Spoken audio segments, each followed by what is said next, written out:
నమస్కారం. ప్రవాహ మీడియాకి స్వాగతం. హెడ్లైన్స్ చూద్దాం.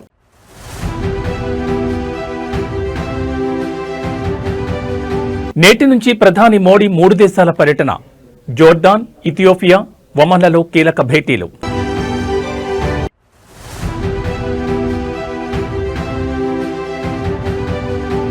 గన్నవరంలో టీడీపీ వర్సెస్ వైసీపీ. మాజీ ఎమ్మెల్యే వల్లభనేని కలిశారనే అక్కసుతో దాడి.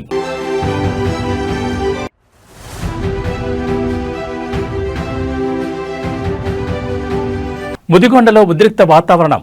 గెలిచిన బీఆర్ఎస్ అభ్యర్థి ఇంటిపై కాంగ్రెస్ నాయకుల దాడి.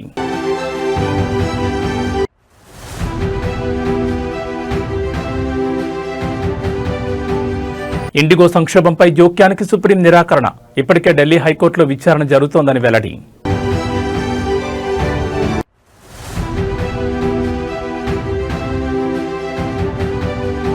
ఢిల్లీని కమ్మేసిన దట్టమైన పొగమంచు.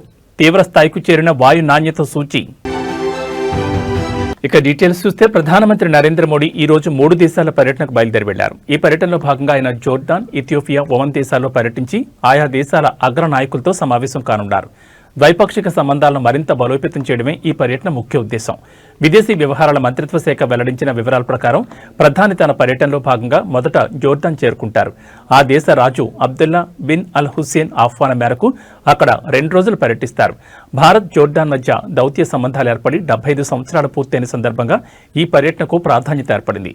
ఇరు దేశాల మధ్య సహకారం, ప్రాంతీయ శాంతి, భద్రత వంటి అంశాలపై ఇరువురు నేతలు చర్చించనున్నారు. అనంతరం మంగళవారం ఇథియోపియా ప్రధాని అబీ అహ్మద్ అలీ ఆహ్వానం మేరకు ప్రధాని మోడీ ఆ దేశంలో పర్యటిస్తారు. ప్రధాని హోదాలో మోదీ ఇథియోపియాకు వెళ్లడం ఇదే తొలిసారి. ఈ పర్యటనలో ఇరు దేశాల మధ్య మైత్రి, సహకారాన్ని మరింత ముందుకు తీసుకెళ్లే అంశాలపై చర్చిస్తారు. చివరిగా డిసెంబర్ 17, 18 తేదీల్లో ప్రధాని ఒమన్లో పర్యటిస్తారు. ఒమన్ సుల్తాన్ హైదర్ బిన్ తారిక్ ఆహ్వానం మేరకు అక్కడికి వెళ్లనున్నారు. ఇరు దేశాల మధ్య దౌత్య సంబంధాలు ఏర్పడి 70 ఏళ్లు పూర్తవుతున్న నేపథ్యంలో ఈ పర్యటన జరగనుంది. వాణిజ్యం, పెట్టుబడులు, రక్షణ, ఇంధనం, భద్రత వంటి పలు రంగాల్లో వ్యూహాత్మక భాగస్వామ్యాన్ని సమీక్షించడమే లక్ష్యంగా ఈ పర్యటన సాగనుంది. ప్రధాని మోడీ ఒమన్లో పర్యటించడం ఇది 2వసారి.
ఇండిగో ఎయిర్లైన్స్ లో ఇటీవల నెలకొన్న తీవ్ర అంతరాయాలు, విమానాల రద్దుపై దాఖలైన ప్రజా ప్రయోజన వ్యాజ్యాన్ని విచారించేందుకు సుప్రీంకోర్టు ఇవాళ నిరాకరించింది. ఈ అంశంపై ఇప్పటికే ఢిల్లీ హైకోర్టులో విచారణ జరుగుతున్నందున అక్కడే తమ వాదనలు వినిపించాలని పిటిషనర్కు స్పష్టం చేసింది. ప్రధాన న్యాయమూర్తి సూర్యకాంత్ నేతృత్వంలోని ధర్మాసనం ఈ పిల్ను విచారించింది. న్యాయవాది నరేంద్ర మిశ్రా స్వయంగా ఈ పిల్ను దాఖలు చేశారు. ఇదే అంశంపై ఢిల్లీ హైకోర్టులో విచారణ కొనసాగుతోందని, directorate general of civil aviation కూడా ఓ కమిటీని ఏర్పాటు చేసిందని ధర్మాసనం దృష్టికి తెచ్చారు. దీనిపై స్పందించిన ధర్మాసనం ఒకే అంశంపై 2 చోట్ల సమాంతర విచారణలు అవసరం లేదని పేర్కొంది. పిటిషనర్ తన వాదనలను ఢిల్లీ హైకోర్టులో వినిపించేందుకు అనుమతించాలని ఉన్నత న్యాయస్థానాన్ని కోరింది. ఇటీవల ఇండిగో విమానాలు భారీ సంఖ్యలో రద్దు కావడం, ఆలస్యం అవడంతో ప్రధాన విమానాశ్రయాల్లో మానవతా సంక్షోభం తలెత్తిందని పిటిషనర్ తన పిల్లో ఆరోపించారు. వృద్ధులు, చిన్నారులతో సహా వేలాది మంది ప్రయాణికులు ఆహారం, నీళ్లు, సరైన వస్తువులు లేకుండా గంటల తరబడి పడిగాపులు కాయాల్సి వచ్చిందని పేర్కొన్నారు. ఇది రాజ్యాంగంలోని ఆర్టికల్ 21కి భంగం కలిగించడమేనని వాదించారు. మరోవైపు ఈ అంశంపై విచారణ జరుపుతున్న ఢిల్లీ హైకోర్టు లక్షలాది మంది ప్రయాణికులను ఇబ్బందులు గురిచేసేలా పరిస్థితిని ఎందుకు దిగజార్చారని కేంద్రాన్ని ప్రశ్నించింది. ఈ కేసు తదుపరి విచారణను జనవరి 22కి వాయిదా వేసింది. ఇదిలా ఉండగా తమ కార్యకలాపాలు క్రమంగా సాధారణ స్థితికి వస్తున్నాయని, ఈ నెల 12న 2050 విమానాలు నడపగా కేవలం 2 మాత్రమే రద్దయ్యాయని ఇండిగో ప్రకటించింది.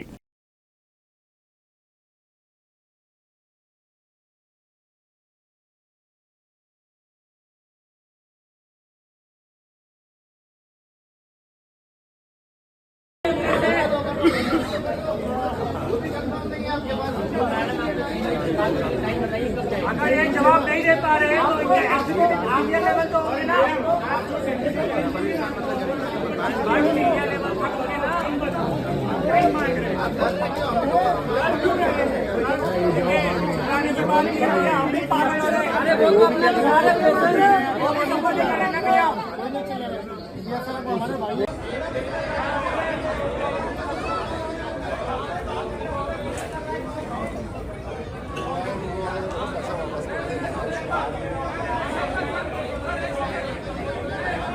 कम मदद जैसे अपने भाई को पंजाब को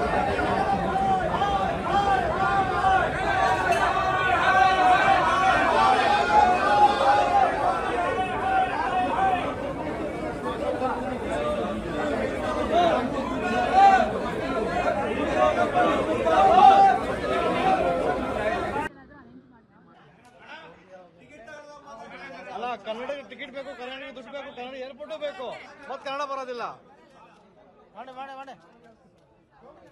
ఇండిగో వెళ్ళేసిన ಒಂದು నీచ కడపే. దేశ రాజధాని ఢిల్లీని పొగమంచు కమ్మేసింది. నగరంలో కాలుష్యం ప్రమాదకర స్థాయిలో కొనసాగుతోంది. ఎయిర్ క్వాలిటీ ఇండెక్స్ 450 మార్కును దాటింది. కొన్ని ప్రాంతాల్లో 500 పాయింట్లు AQI నమోదైంది. విజిబిలిటీ పడిపోవడంతో విమానాలు రాకపోకలు ఆలస్యమవుతున్నాయి. విమానాల ఆలస్యంపై ఎప్పటికప్పుడు సమాచారం అందిస్తున్నామని ఇండిగో సంస్థ తెలిపింది. ప్రయాణికుల భద్రతకు అత్యధిక ప్రాధాన్యమిస్తూ విమానాల కార్యకలాపాలు కొనసాగిస్తామని పేర్కొంది. మరోవైపు పొగమంచు నేపథ్యంలో వాతావరణ శాఖ రెడ్ అలర్ట్ జారీ చేసింది.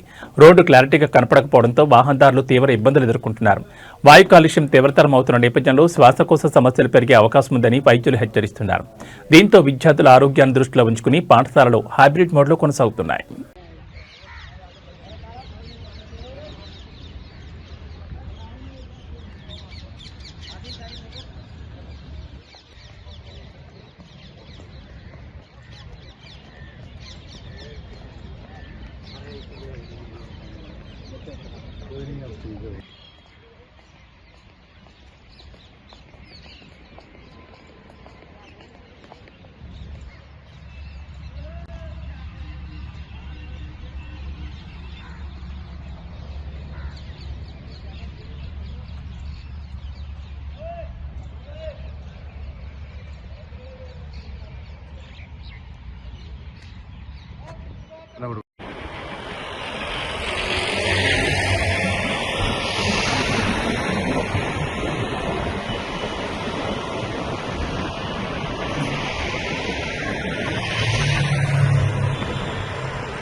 ఖమ్మం జిల్లా ముదిగొండ డిప్యూటీ ముఖ్యమంత్రి బట్టి విక్రమార్క నియోజకవర్గంలో పంచాయతీ ఎన్నికల ఫలితాలు అనంతరం రాజకీయ ఉద్రిక్త పరిస్థితులు చోటు చేసుకున్నాయి.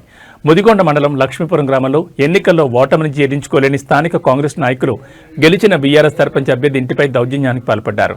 లక్ష్మీపురం గ్రామంలో జరిగిన 2వ విడత పంచాయతీ ఎన్నికల్లో బీఆర్ఎస్ పార్టీ తరఫున సలీమా సర్పంచ్గా గెలుపొందారు. ఈ విజయాన్ని జీర్ణించుకోలేని ఓడిపోయిన కాంగ్రెస్ సర్పంచ్ అభ్యర్థి అనుచరులు స్థానిక కాంగ్రెస్ నాయకుల ఆధ్వర్యంలో దౌర్జన్యానికి దిగారు. సలీమా ఇంటిపై కర్రలు రాళ్లతో దాడికి పాల్పడడంతో గ్రామంలో తీవ్ర ఉద్రిక్త పరిస్థితులు నెలకొన్నాయి. ఈ దాడి నేపథ్యంలో ఇరు వర్గాల మధ్య తోపులాట, ఘర్షణ వాతావరణం ఏర్పడింది. దాడి ఉద్రిక్త పరిస్థితుల సమాచారం అందుకున్న పోలీసులు వెంటనే లక్ష్మీపురం గ్రామానికి చేరుకున్నారు. పరిస్థితిని అదుపులోకి తీసుకురావడానికి ప్రయత్నించి ఇరు వర్గాలను చెదరగొట్టారు. పోలీసులు రంగంలోకి దిగడంతో పరిస్థితి కొంత శాంతించింది.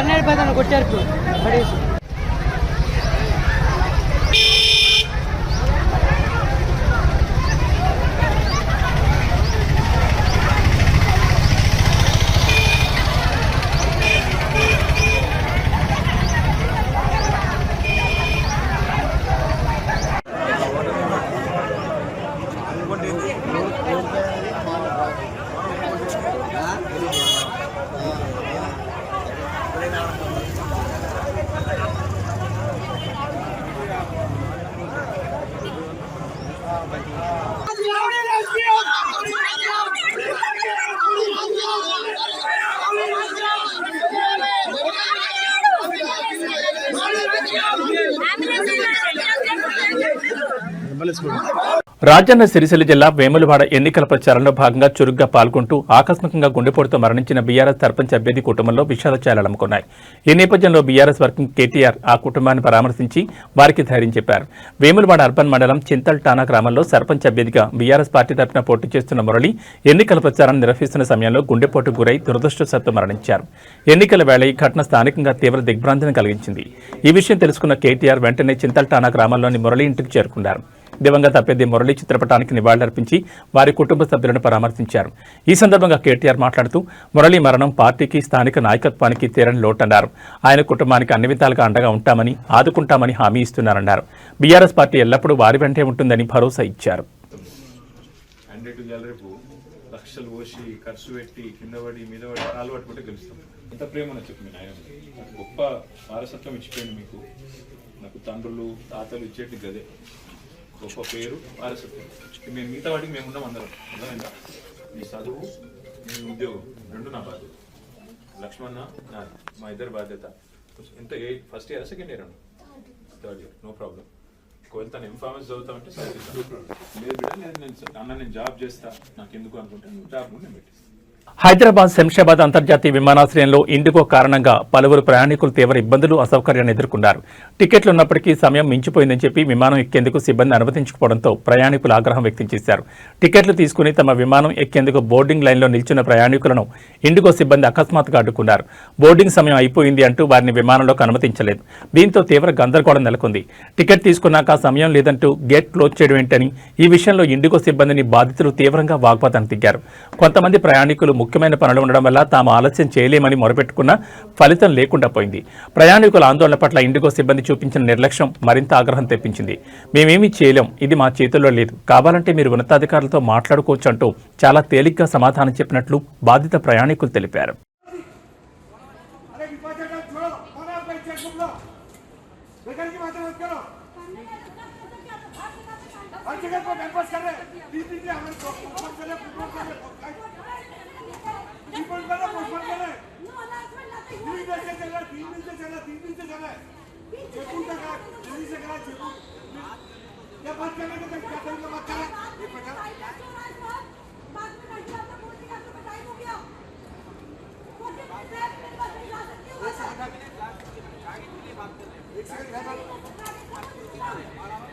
क्या आपके सामने चल रहा क्या रिपोर्ट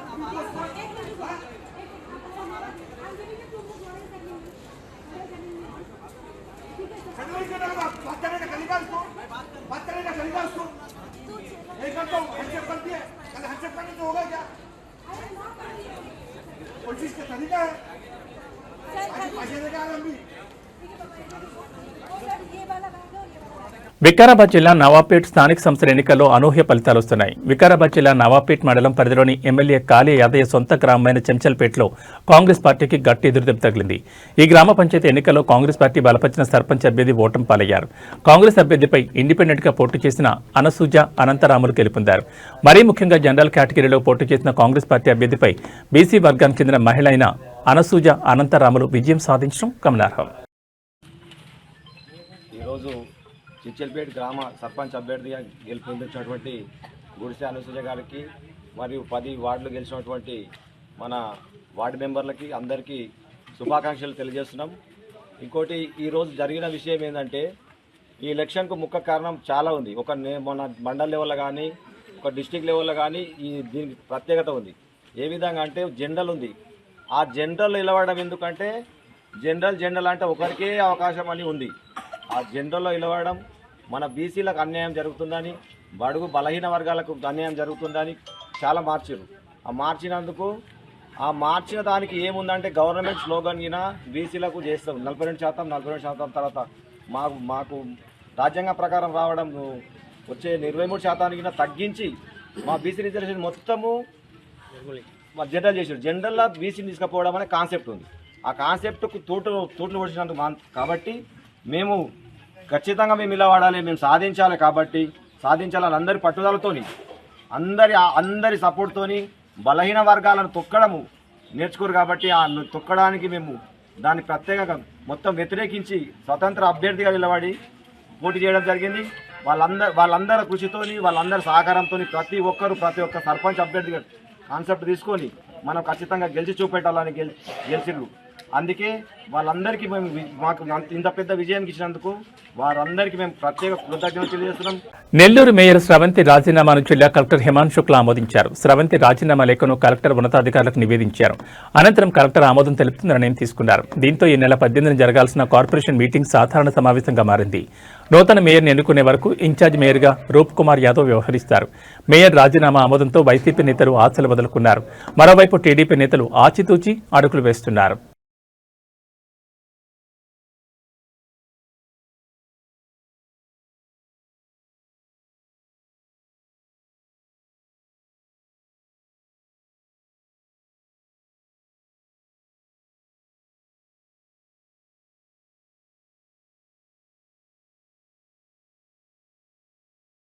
గన్నవరంలో మరోసారి తెలుగుదేశం పార్టీ వర్సెస్ వైఎస్సార్ కాంగ్రెస్ పార్టీకి పరిస్థితి మారిపోయింది. కృష్ణా జిల్లా గన్నవరం నియోజకవర్గంలో రాజకీయ ఉద్రిక్తత నెలకొంది. గన్నవరం మండలం మర్లపాలెం గ్రామంలో వైసీపీ కేడర్పై దాడి జరిగిన ఘటన స్థానికంగా కలకలం రేపుతోంది. మాజీ ఎమ్మెల్యే వైసీపీ నేత వల్లభనేని వంశీని కలిశారన్న అక్కసుతో ఇద్దరు వ్యక్తులపై దాడి జరిగిందని వైసీపీ నేతలు ఆరోపిస్తున్నారు. ఈ దాడికి టీడీపీకి చెందిన వ్యక్తులే పాల్పడ్డారని వారు చెబుతున్నారు. సమాచారం మేరకు మధ్యాహ్నం సమయంలో ఒక కుటుంబాన్ని పరామర్శించేందుకు వల్లభనేని వంశీ మర్లపాలెం గ్రామానికి వెళ్లారు. ఈ సందర్భంగా అదే గ్రామానికి చెందిన ఖమ్మంపాటి శ్రీధర్, ఖమ్మంపాటి రామ్మోహన్ రావు వల్లభనేని వంశీమోహన్ కలిశారు. అయితే వంశీని కలిసిన కారణంగానే వీళ్ళిద్దరిపై కక్ష పెంచుకున్న కొందరు వ్యక్తులు హాకీ స్టిక్స్ తో దాడికి పాల్పడ్డారని వైసీపీ వర్గాలు ఆరోపిస్తున్నాయి. దాడిలో శ్రీధర్, రామ్మోహన్ రావులకు తల, చేతులకు తీవ్ర గాయాలయ్యాయి. వెంటనే వారిని పిన్నమనేని హాస్పిటల్ తరలించి చికిత్స అందిస్తున్నారు. ఈ ఘటనతో గన్నవరం నియోజకవర్గంలో రాజకీయ ఉద్రిక్త వాతావరణం నెలకొంది. ఘటనపై పూర్తి వివరాలు తెలియాల్సిండగా పోలీసులు కేసు నమోదు చేసుకుని విచారణ చేపడుతున్నారు.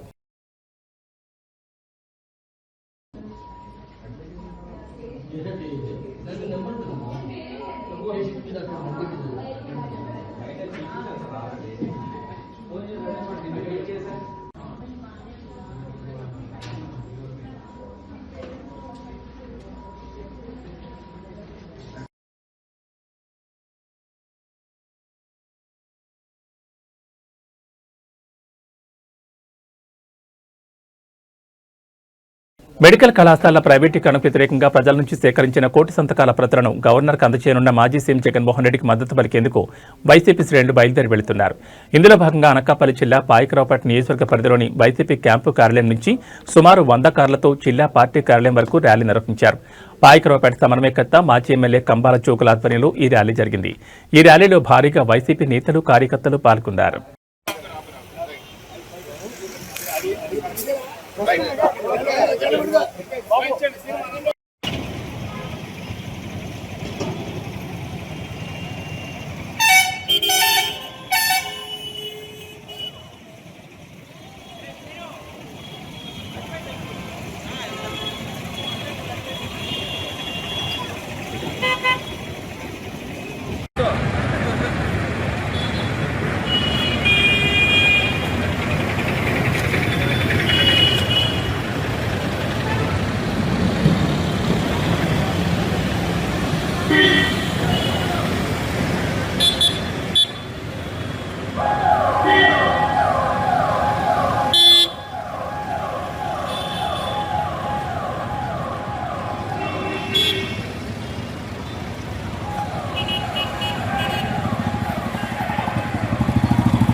విద్యుత్ పొదుపుతో భావితరాలకు భరోసా అంటూ ప్రకాశం జిల్లా ఒంగోలులో జిల్లా విద్యుత్ కార్యాలయం నుంచి కలెక్టర్ కార్యాలయం వరకు ర్యాలీ నిర్వహించి మానవహారం చేపట్టారు.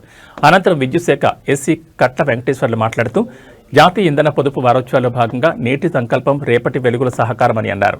విద్యుత్ వృధా కాకుండా కాపాడుకోవాల్సిన బాధ్యత ప్రతి ఒక్కరిపై ఉందన్నారు. భావితరాలకు చక్కని పర్యావరణం అందించేలా ఇంధన వనరులను బాధ్యతతో వినియోగిస్తామని, బాధ్యత గల భారతదేశ పౌరునిగా విద్యుత్ వృధాను అరికడతామని విద్యార్థుల చేత ప్రతిజ్ఞ చేయించారు. ఈ కార్యక్రమంలో town ADE KV Pandurangarao, Ongole circle SE OK Subbarao, Chemakurthi AD Mohan, commercial ADE Pathan Rafi, rural AD T Srikanth, విద్యాశాఖ అధికారులు భారీగా పాల్గొన్నారు.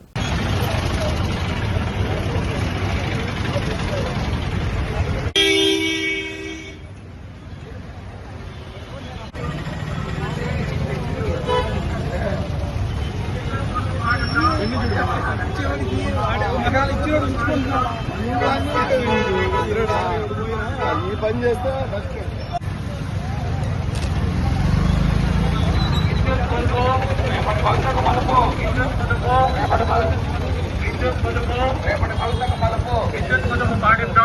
భావితరాలకు వెలుగునిద్దాం, విద్యుత్ పొదుపు పాటిద్దాం, భావితరాలకు వెలుగునిద్దాం, విద్యుత్ పొదుపు పాటిద్దాం, భావితరాలకు వెలుగునిద్దాం, విద్యుత్ పొదుపు పాటిద్దాం, భావితరాలకు వెలుగునిద్దాం. విద్యుత్ శౌర్యం సామాజిక నేరం, విద్యుత్ శౌర్యం సామాజిక నేరం, విద్యుత్ శౌర్యం సామాజిక నేరం. 1 యూనిట్ విద్యుత్ ఉత్పత్తి చేస్తే 2 యూనిట్లు అవసరం ఉంది.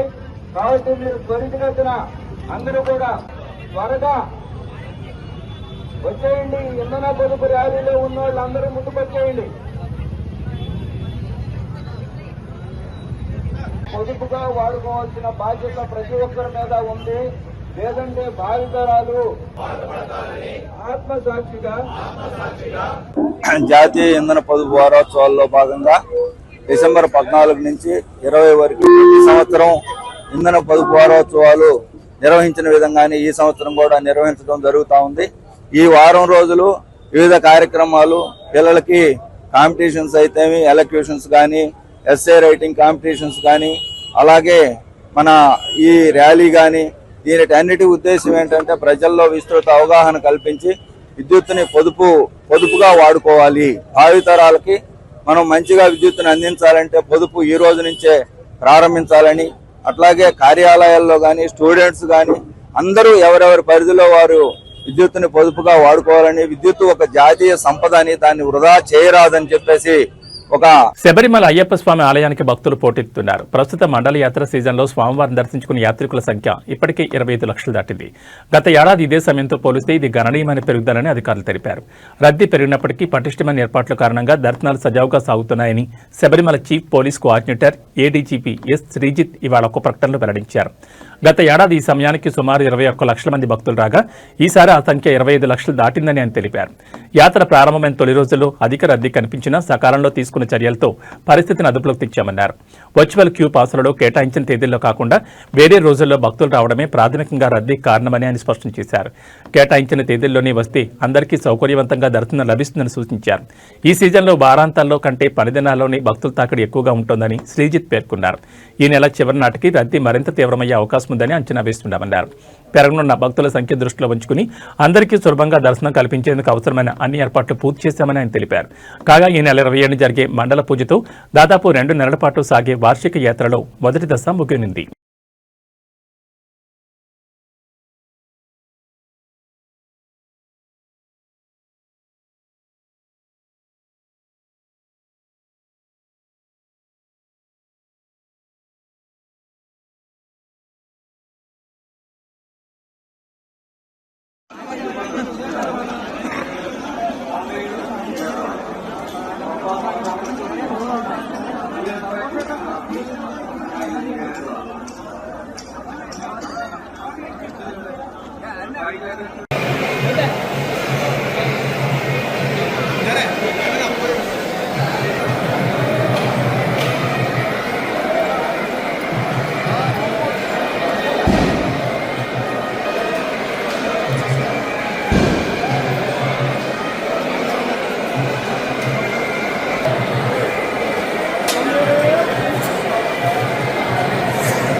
ఇవి ఈ బులెటిన్ విశేషాలు. మరో బులెటిన్లో మళ్ళీ కలుసుకుందాం. నమస్కారం.